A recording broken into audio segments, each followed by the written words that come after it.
get started. All right, thanks everyone who's online, in person, small group in person, that's all right. I sent out my abstracts before last Thursday on systems for getting the research projects funded. And I'd like to take a moment to acknowledge that things are very difficult right now. I'm not that old and yet I'm not that young. And certainly from my limited perspective, I've seen this, the government provides funding for usually multi-year projects, and those projects chug along. And when there's an administration change, the focus of upcoming projects usually changes, the funding total amounts might change. That's all to be expected. What's not necessarily to be expected, what's new and uniquely difficult about this moment in time is the silence, right, on what's happening in contracts, the sudden cancellations. So for people online, for people in the room, for people watching this on YouTube in the future, if we've been impacted by cancellations over this year or not hearing back on anything or certain things over this year, I acknowledge that it's really difficult. We're all dealing with it. So I'm coming to you as an assistant professor in systems engineering, but my research program is out of the Methane Emissions Technology Evaluation Center, or METEC. And METEC was one of the people, welcome everyone, one of the groups, organizations to be hit by the large funding cuts of last Thursday, which was called publicly on stage at a conference that the METEC group was just at this week, Shitty Thursday, and I think I can agree with that simply, right? So it's a difficult time. I'm hoping that this talk is useful and timely to you, and I wanted to update the title ever so slightly to also acknowledge that some of us might be considering graduating early or looking for internships, or if you're working at a company right now, your company might be looking at some reorganizations and such. So not only is this talk on how to get potentially your research ideas, your projects funded, but also yourself, your skills, right? As you're going out to the skills market, a lot of what I'm talking about today is very transferable to your own abilities moving forward. So I can't possibly promise to tell you all of the ins and outs, tips and tricks, etc., of how to do this in the 45 minutes we have here today. What I am trying to do is provide you a framework. I'm happy to share these slides with anyone whose talk is being recorded. It will be available on YouTube for you to refer to, etc. So again, focus on the framework, focus on maybe just trying to take a couple actionable things away right now, because you all take classes and teachers love to give you 45 things in one lecture and you're like, I might remember one. So let's just go for remember 1 to 3 things today that can help you. You can always revisit this material in the future to keep building on top of things. So to give you a little context, if you're not a part of METEC and you're not really familiar with what we are, who we do, or vice versa, rather, who we are and what we do. This is kind of our stock slide on METEC. So we have 3 different major project categories, essentially. METEC has a test and experimental facility. It's over near the Atmospheric Sciences campus. If you're not familiar with it, it's basically at the end of Vine and Overland, and it is a field site that has real oil and gas equipment on it. We are not extracting oil and gas. Instead, we bring in compressed natural gas to the field site. I don't have this tiny picture right there in the middle is part of the field site, but it's hard to see. But essentially, we're bringing in we're bringing in compressed natural gas, pumping it to different pieces of equipment to simulate potential emission points so that companies, both oil and gas companies and chemical companies, come on site and test their methods to understand how well they're able to detect methane emissions. We also go out into the field and take measurements at operating sites. So the METEC facility is just one of thousands of potential layouts of different facilities, right? So we want to be able to test methods at other locations. And then the third thing we do is emission simulation, which is what I lead. So essentially, we cannot at this point in time measure everything everywhere all at once. So instead, you take some slice of measurements that we hope is representative of our whatever interesting part of the system we want to understand, And then we have to statistically scale that up somehow. So Dan Zimmerle is the director of METEC, and as I mentioned, I'm an assistant professor of systems, but also I lead the modeling group. And why am I bringing in the people? So these slides that I'm showing are mostly from Dan Zimmerle. And Dan, if you don't know him, before he came to CSU about 10 years ago, he worked at HP and I always say it wrong, I think it's Agilent and a couple other companies. He had a lot of management roles. So he's actually had those 20 years in industry to develop a lot of skills around business development and sales, which I'll probably just mostly purchase it as sales for brevity. And so a lot of these guys are his and his experience, and then he's come to METEC and he's continued these skills onwards, working in all sorts of organizations. So that's 30 plus years from Dan. And then I've been with METEC for a few years. So I graduated grad school at CSU in 2019, and I've had 5 jobs in 5 years, which is a lot of jobs, or at least 5 positions in 5 years. I had a postdoc. I had 2 industry positions. I came back to CSU to work with METEC as a research scientist, and now I'm in the systems engineering department. And it really wasn't until my METEC position where I started to practice these skills regularly. So I have more of the early career perspective that I'd like to add to this talk. So just to throw in a quote to start us off with, this is my slide, not Dan's, but just to bring it to systems engineering, really. So a strong system can be mindsets how identify the problem qualities, engage with them on their terms, play the future out, and be open to corrections. This is from Guru Madhavan from his Wicked Problems book. And I'm hoping that I can convince you throughout this talk that this is the same mindset for strong business development and sales. All right, so principles of sales. Here's another quote from Dan that I'm not going to Dan directly say this, but this is an HP quote. I'm not going to read it all. You can read it on your own time. But the last sentence is that Neely, who was sort of the initial HP sales operations manager, has always been able to make the manufacturing end to the customer's viewpoint. So in our terms, the manufacturing is the scientific or engineering reality. And in our terms, the customer's viewpoint are our partners' organizational objectives. So why is this relevant to organizations like METEC? There's a lot of parallels between classic HP and METEC now. And when I say METEC, this is our example problem, right? But it is your research group or your research problem, right? So just slot in, we're using METEC as the example, but this is all things that you can apply to your own life. So HP, they had highly technical solutions that they were trying to sell to highly technical buyers. That sounds familiar, right? We all do these highly technical engineering things, and most of our customers are also highly technical. There needs to be resource commitment in any one sale, and that requires a lot of in-depth engagement, just like us. And then repeat sales were the only way to efficiently maintain a revenue stream, just like us. And a little bit more context, again, if you're not familiar with METEC, METEC is an almost fully stock-funded organization, which means that the majority of the staff that work for METEC, 12 months of their salary must come from research projects. Professors, on the flip side, a lot of their salary tends to be covered by the university, so we have a little bit more flexibility. So Dan Zimmerle's views of sales principles, we'll walk through each of these principles one by one. 1, organizations don't buy, people buy. Number 2, you have to be able to pursue the solution to what the customer's problem is, not the sale of what you like to do and what you think is exciting. Be early, be professional, and be prepared, and then understand the engagement process. So let's go through those one at one. I am happy, by the way, to take any questions, comments throughout. So online, I may or may not be able to see you, so someone might have to yell at me if there's an online question, but in the room, honestly, I can see you. All right, so first principle, people. So this image, this organizational dynamics figure, and when I say organization, I know it might be tempting to just think of like industry when I'm talking about, selling your research project, right? That feels like a very industry thing.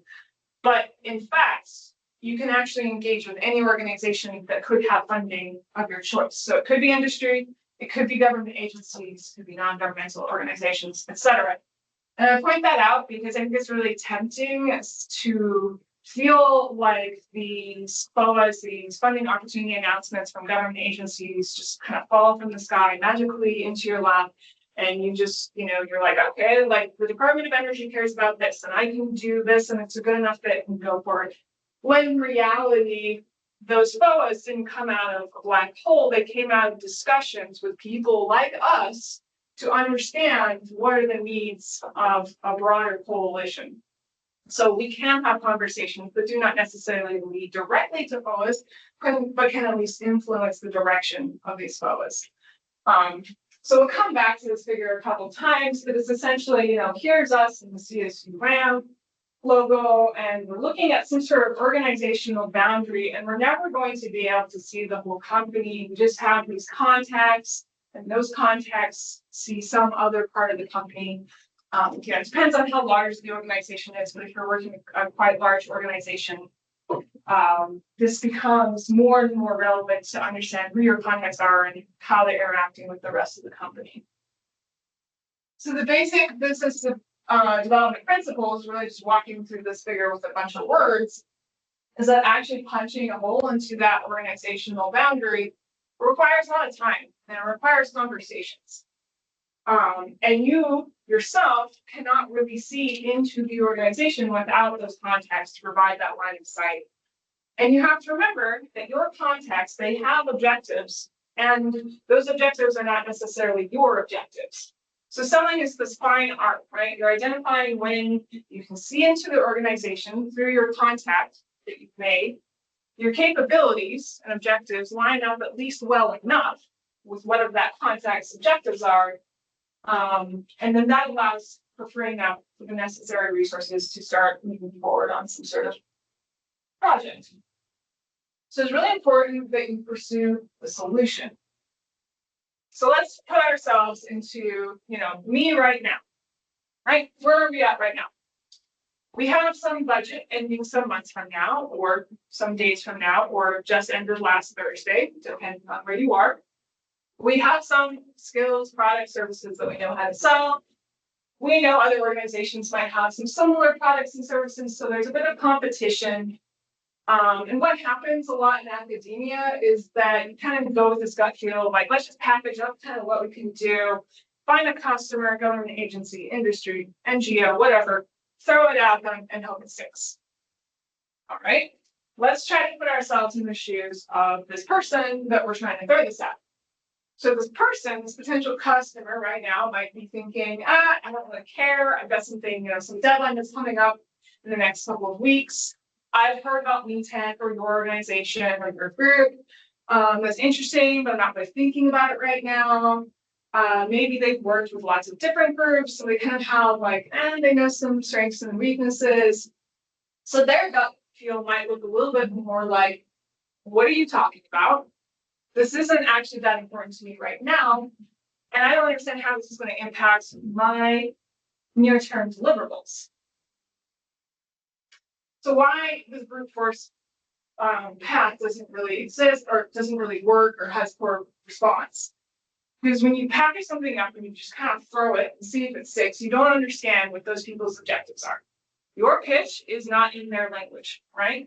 There's a bit of a understanding communication barrier. You're just like, I'm really excited about this. It's in your context, not their context. So it's not sensitive to what their issues are.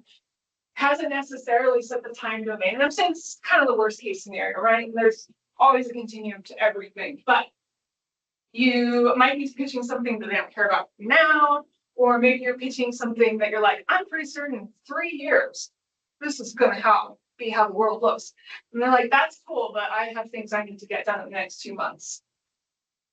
The longer the time frame a project might be, the higher the management level probably has to be for it to be sufficiently important to stimulate action. So when I've been working a lot with industry, especially recently, and I'm hearing over and over and over again, what are my short-term wins, right? Like that is the literal language they use. They're asking, okay, I think I can maybe fund something for 6 months to a year, but you have to give me something in that 6 months to a year that matters to me and matters to my organization that I can pitch to my boss so that in 9 months I can say, hey boss, look how great this is. we could do a continuation of this project, right? And that's the goal. When you get someone who's willing to give you a little bit of seed money with the potential for more afterwards, because you did so well on this first one, that is how you can kind of keep things rolling as a research organization. All right, I'm not going to read the rest of the bullet points. You can read them on your own time. But forcing this home even more, focus on the solution to their problems. So the core principles are really understand what your contacts care about, ask questions, listen.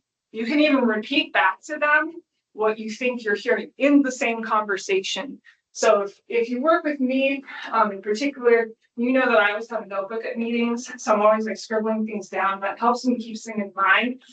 I'm not the best at sort of like conferencing networking situations where we're just having a hallway chat and my contact tells me something important. So that's when I especially use that repeat back to them. So I at least am kind of cementing in my brain, yeah, I think I heard what you want, and they can say, yep, that's what I want.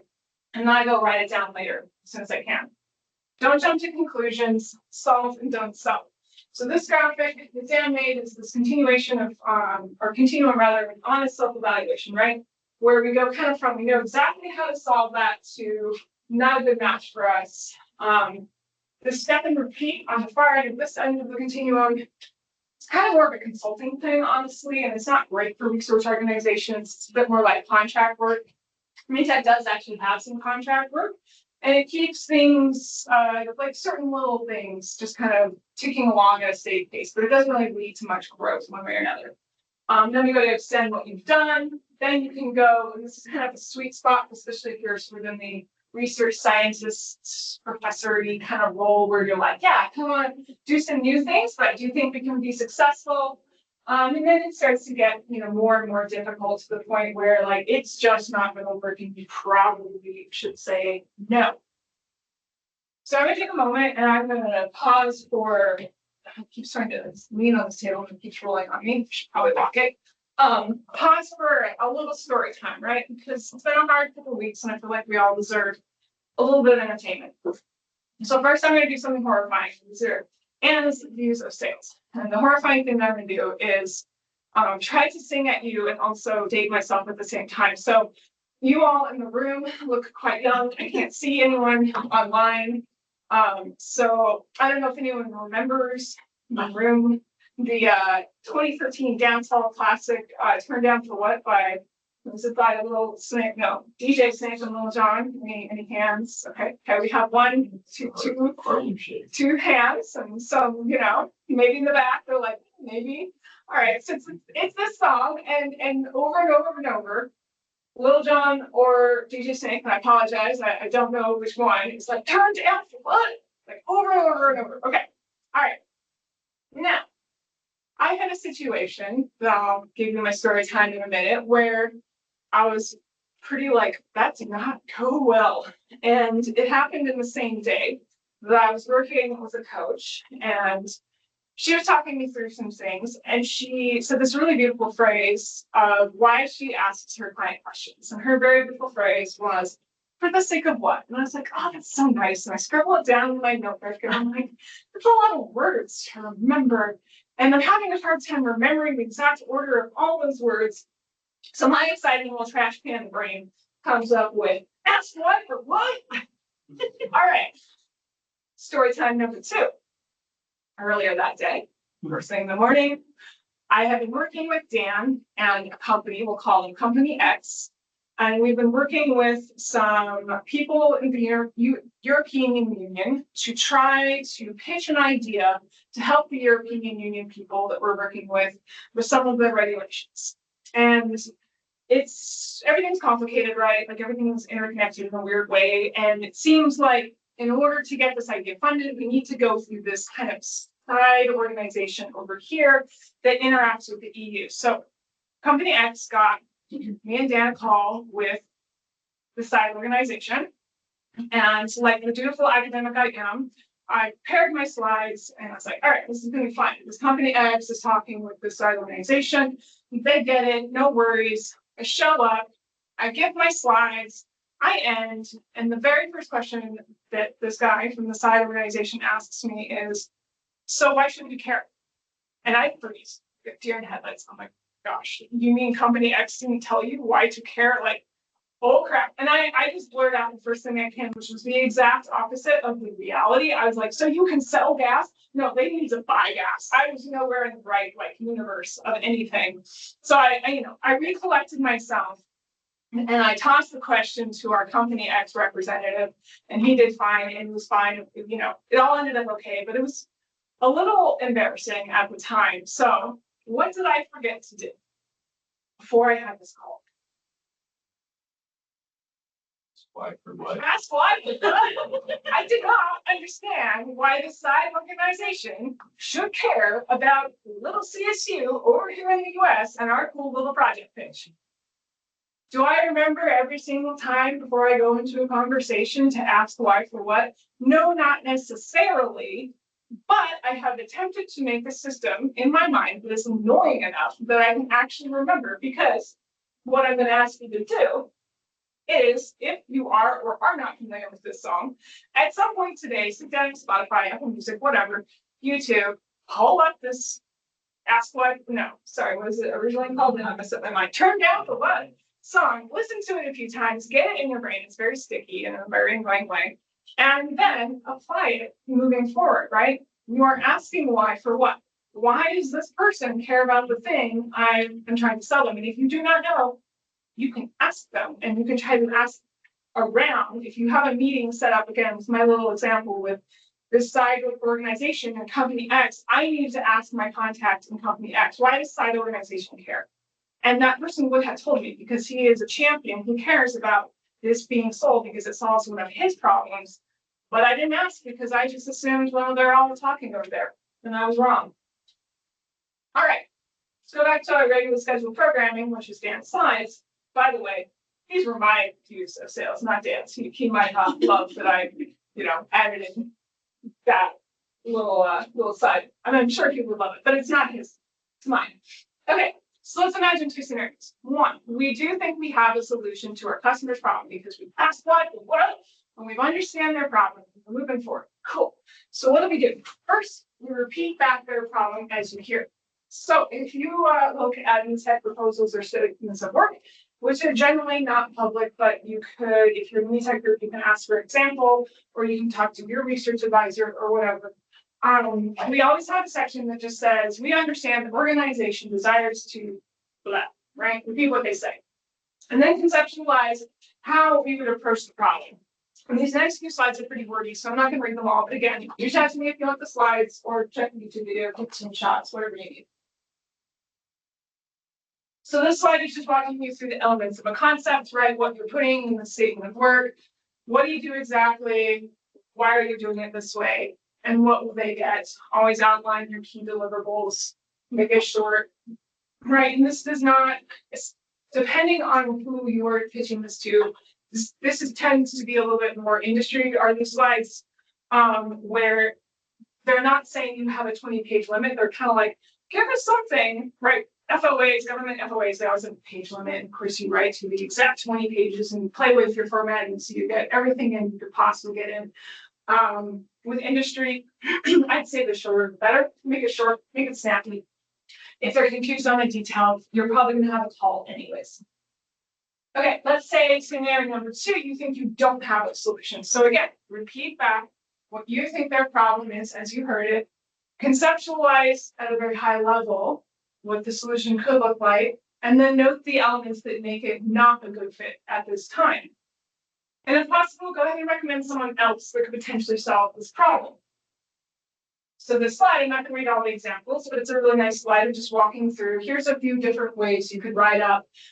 Here's why I don't think I'm a very good fit for this particular project. Why are we spending time explaining bad fits? Your contact is so much more valuable than any project, usually by an order of magnitude, right? So you always want to put the success of your contacts above immediate gain.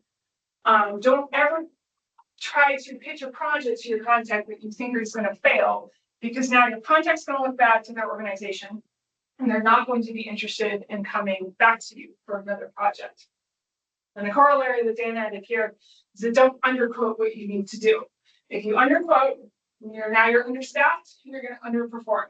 and you're not going to deliver what you needed to deliver on, right? Quote what it is, and if your person comes back and says, sorry, I cannot do that price point, you say, I understand. So what pieces do we need to remove and trim down to make this fit into what you need to get done? Okay. The next principle, be professional. This section is pretty short. So, back in the day when everything was in person, there was this arrive at the customer meeting 15 minutes early and wait patiently. Today's equivalent, start Teams meeting a few minutes early. I know I don't have back-to-back team meetings, so that's not always possible, but if you have the ability to just pop on a few minutes early, often if your customer, your contact also has the ability to pop on a few minutes early, you can have that kind of like nice interaction, right? That engaging on a personal level for a minute or two before we dive into whatever you needed to meet about. Also, understand the narrative of the meeting, what's going to happen, in what order, and how necessary materials prepared. Often in academia land, this looks like a short slide deck with kind of walking through, but don't assume that you're definitely going to have a chance to show your slides. You may not. Try to have a takeaway for them to use. And then I added in my corollary, which it's a very minor point, but my name is Anna, and it's an extremely simple name, A-N-N-A, very hard to mess up. And yet some people are just like, I don't know, maybe it's A-N-A. So please double check your email, like how you're spelling people's names in your emails. So your next opportunity for horror and my next singing opportunity here, but my last one, so don't worry. And it's this exciting catchy hook. Do the tune of Destiny Child, say my name. Spell my name, spell my name. It's right there in the email. It's not a hidden detail. Spelling doesn't change. Spell my name, right? Just spell the name right. It's not that hard.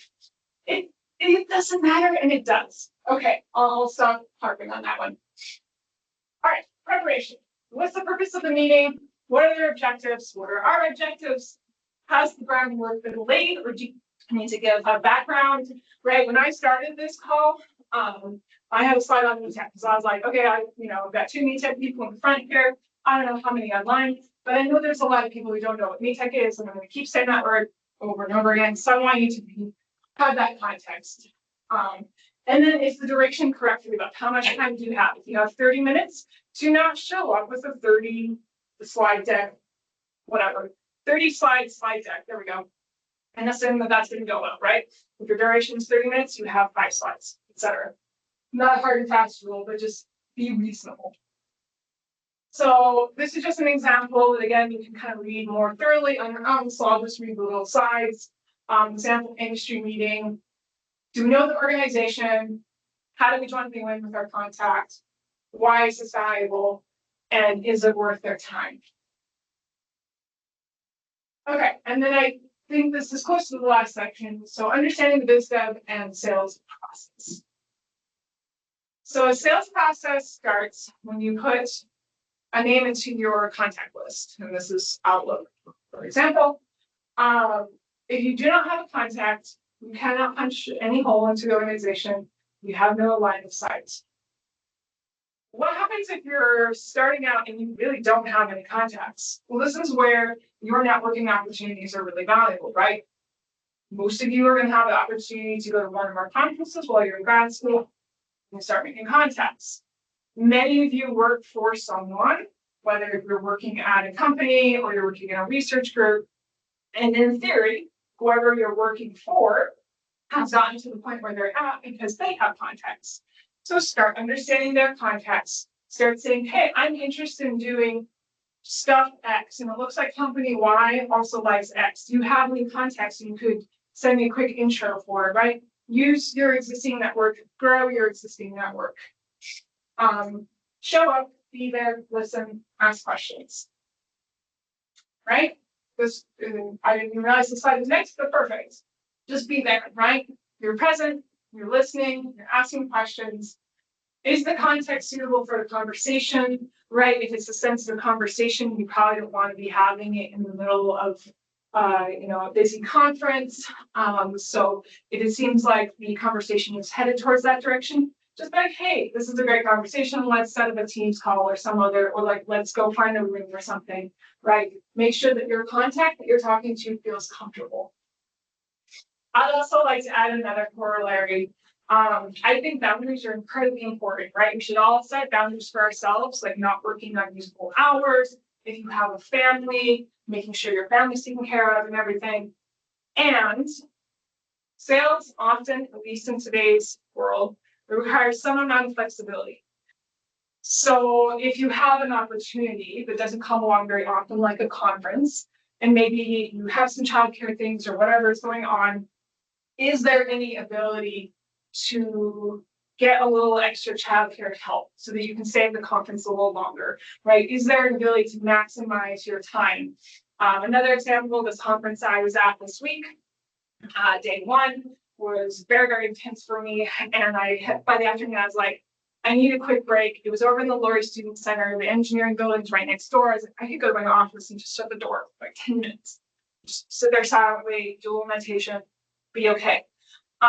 So I was like, all right, I'm gonna do this. I started headed out. Someone wanted to walk with me to my office. Okay, cool, no problem. Walk into the office, I get to the office, and one of my contacts called me on my phone. And I always know when he calls me, it's because he wants to talk to me about something that he doesn't want you to know about.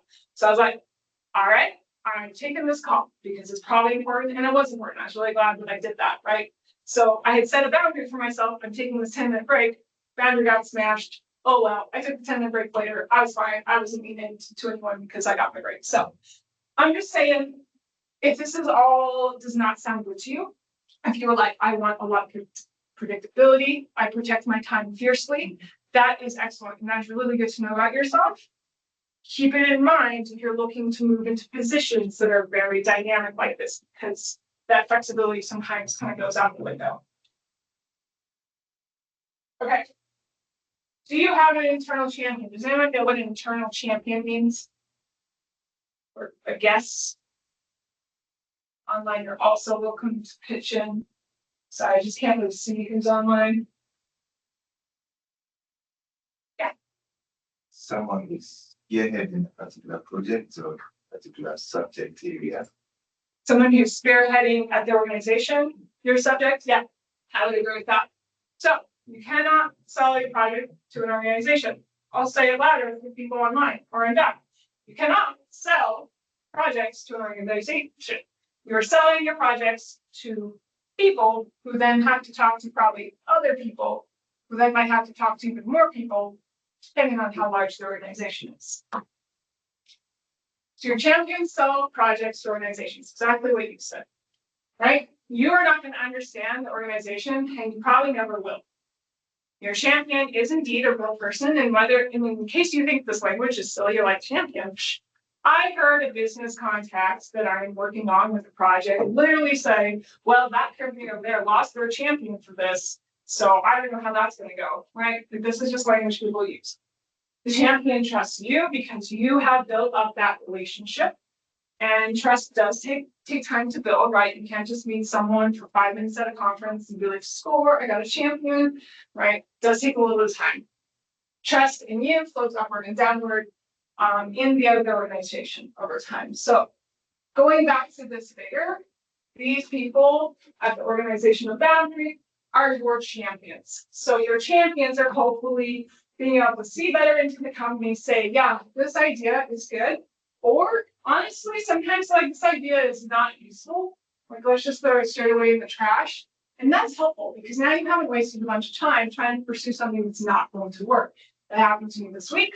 I had someone that I was talking to, and she's like, pitch me as many ideas as you think that you want to work on. Pitch. And I was like, here's another one.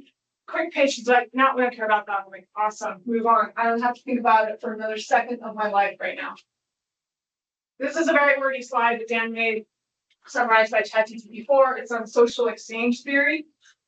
So I'm not even going to try to read it. I'm just going to zoom forward to the next slide, which is summarizing.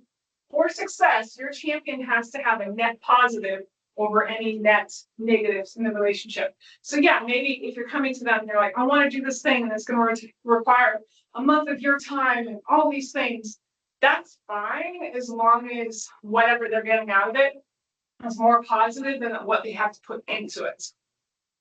So I'll pause for another random question, or rather answers in the room, which is, can you guys think of, and also online, ways you can increase or decrease that net positive for your champion?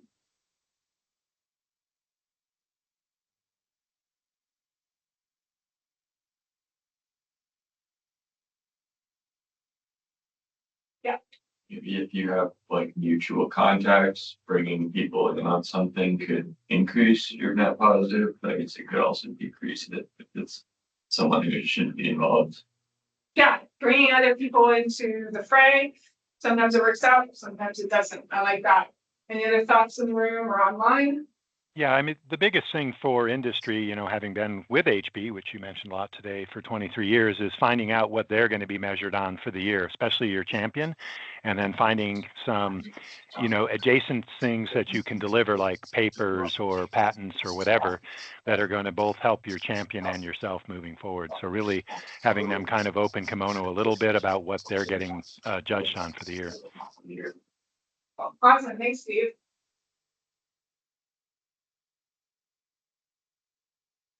Okay, I'll move on. Oh yeah, this is I'm just gonna say, like, engaging in other projects that you don't have the bandwidth for can decrease it a lot. If you just overquote or underquote. Yeah. Project. Yep. So yeah, going back to the previous slide, I'm underquoted because you're like, I'm gonna have really half a month to do this, but really the project should have taken me 4 months. Now it's not going well. Your contact is probably still putting in the same amount of time that they would have for the 4-month projects, and your outcomes are quite poor. Great. So your champion is going out on a limb, right?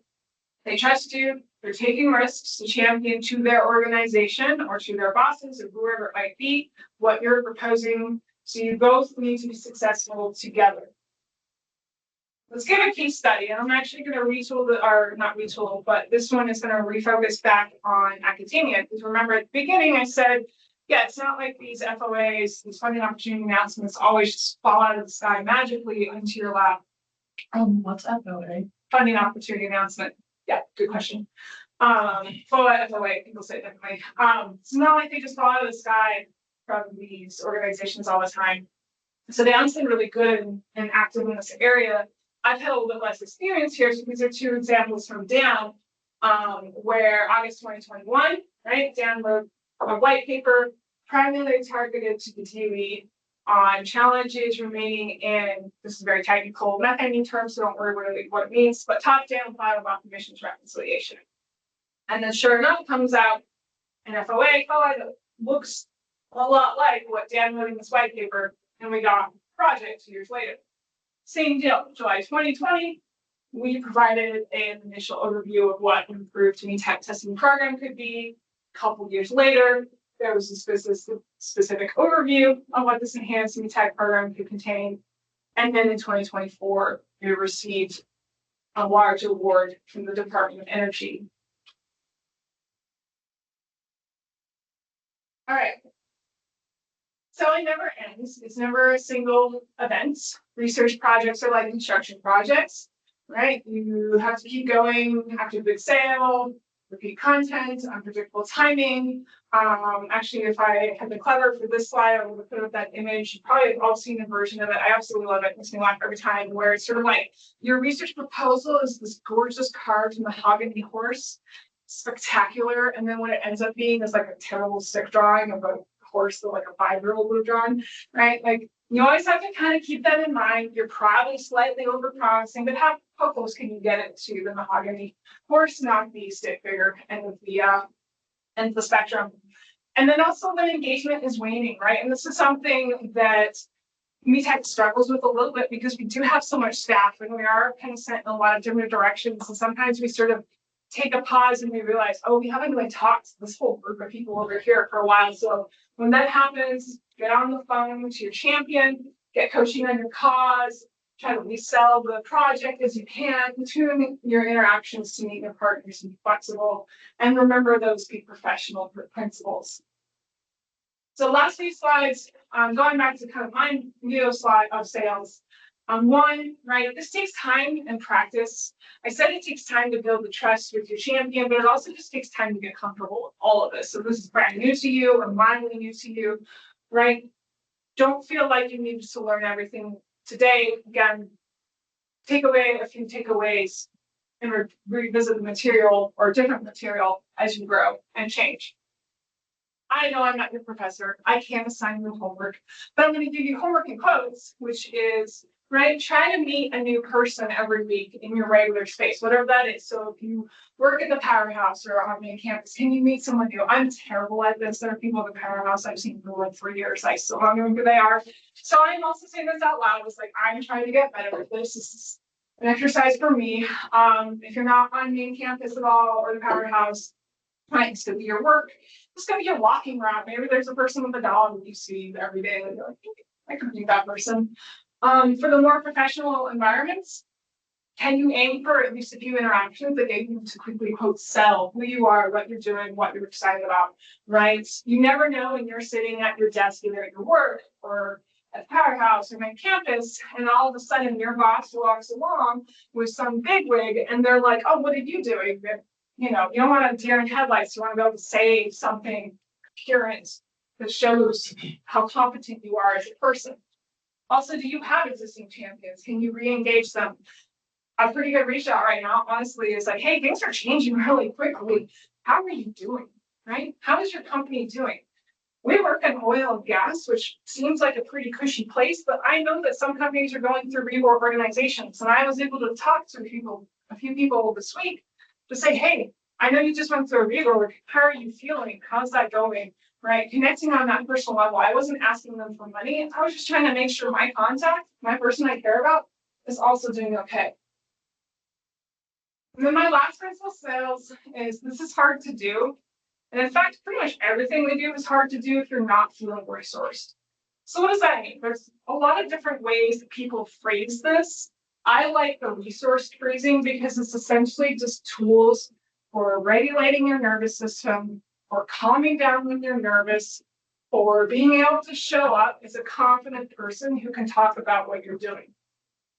So what does it look like when you are resourced?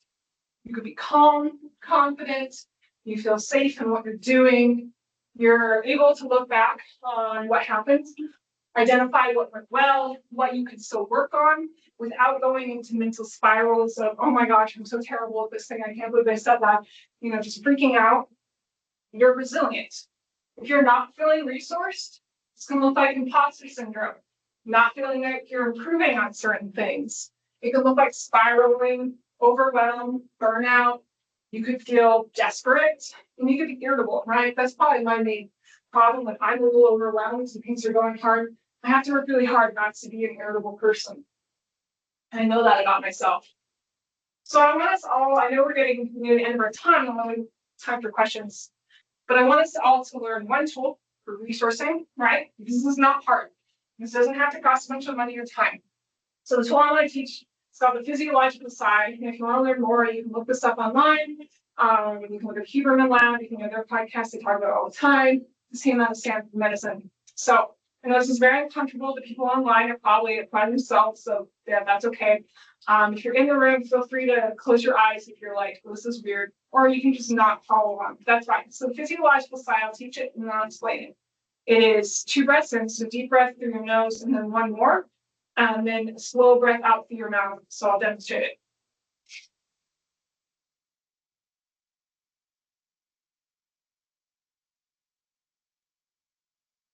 So I'm not a biology person, and I don't really understand anything that's living, but I'll give my terrible, crappy explanation, and then you'll go to these great resources and you'll understand more. I even wrote down the note because I always get it wrong. So every time you breathe in, you are to some extent activating your sympathetic nervous system, and that is your fight or flight nervous system.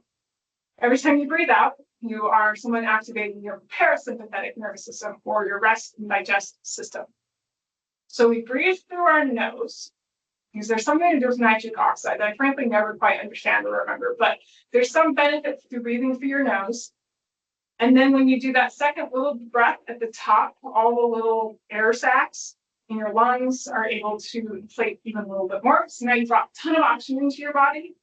and really emphasize the exhale, because that very slow exhale out, that's where your parasympathetic nervous system, your rest and digest, is being able to come online more. So essentially just being able to breathe out slower than you breathe in activates your rest and digest more. So like I said, it's very uncomfortable. We're going to take 1 minute, give or take. We can close our eyes in the room, and we're going to do 3 of these. You guys ready? And I'll kind of walk us through it. So 1 breath in through your nose, 1 more at the top, and out slowly through your mouth. Second one, 1 breath through your nose, 1 more small one at the top, and out through your mouth, slowly. 1 more time, last time. In through your nose, take a nice big breath, 1 more at the top, and out through your mouth slowly. Okay, I do this before I give talks. I get very amped up for talks. I obviously have a lot of energy, right? I like that energy, but if that energy isn't corralled somehow, it's like several geese being chased by a fox. It's not good. I do it when I get into a slightly scary traffic incident, right? Like it is a tool in my toolbox that I just pull on every time I'm like, oh, I'm freaked out, right? I'm just like, okay, I'm just gonna do a couple of those breaths, feel a little better, I can move on. Let me give you just kind of a list. This is a very, very, very not complete list of things you can explore. These are scientifically proven. They're often free tools for resourcing. There's meditation, right? I have a meditation practice. I don't meditate to get good at meditation. I don't even know what that means. Like, I always have thoughts during meditation. Don't worry about it. Totally normal. I meditate to get better at life. I personally struggle with ADHD, and my consistent practice, and scientific research has shown that consistent practice can help with those symptoms. Again, brain, lots of wild geese. Meditation gives me the ability to kind of like throw those wild geese into a nice flying V formation, or it goes a little more steady. We still got our formation sometimes. It's okay. I love them anyways. Breath work. What we just did is called breath work, right? And there's a gazillion flavors of breath work. There's a gazillion flavors of meditation. That's why I threw up this beautiful Python color chart, right? There are more meditation and more breathwork practices than there are named colors in the Python color chart as of whatever, I don't know, version I pulled this from. And all learning, so I wasn't looking at the recent version, but here we are. Community and connection, right? Family, talking to people, going for walks, exercise. There's so many tools out there. And it's really powerful with repetition, right? I just had you breathe for 45 seconds. That's not gonna like last you for the rest of your life, right? Find a tool or a few tools that work for you and start incorporating them, hopefully as much as daily, into your life. I have grown so much over the last few years because I have focused on these things, because I can show up. I can show up as myself, right? I sang you a song. It was horrifying, but you might remember as to what it was next time you're trying to do something, because this ridiculous professor showed up as yourself, right? Being able to make those human connections, we can tell when you are kind of being like a robot and you're not like interacting well with others. And we can be sympathetic, like, oh, you seem really nervous, but those really good, genuine connections over time come from being able to calm down, show up, be okay. All right, we're gonna wrap it up. Organizations do not buy. People buy.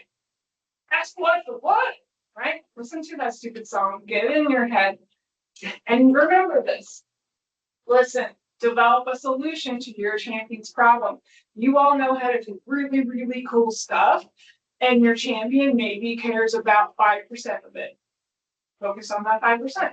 Move forward. Again, I'm not your professor. I can't assign you homework. But if you were to do some practices on this top, right? Listen to a song that helps you remember, ask why for what. I've given you a suggestion, but maybe you've already come up with your own framework. Practice meeting new people. Connect with your champions. And finally, explore resourcing tools. I know this isn't commonly talked about. This might be the first time you've heard about any of this nonsense. It's not nonsense. It's truly helpful. It truly helps you move forward in the world. So I'm going to wrap up there, and I'm happy to take questions. I know we've got about 8 minutes left for the official time. Thanks, everyone.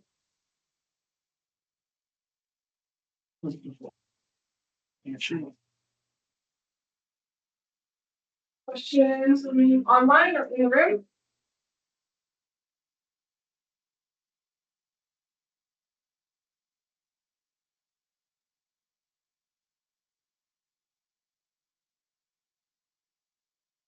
I also open it up to, I know we have a few of the professors on the phone. Steve already gave a really helpful insight. If anyone else has additional insights, or if you work at a company as a student, I'm also very excited to hear what you feel like I missed or what you could add to the conversation.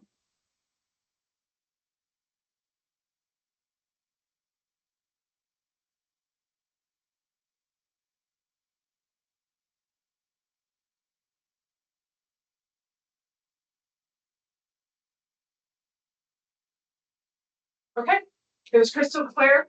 Everyone understands that's what and breathe when you're freaked out, slower out than you did, and you're all gonna go forward. You're gonna find the champions, and we're gonna be okay. Great. All right.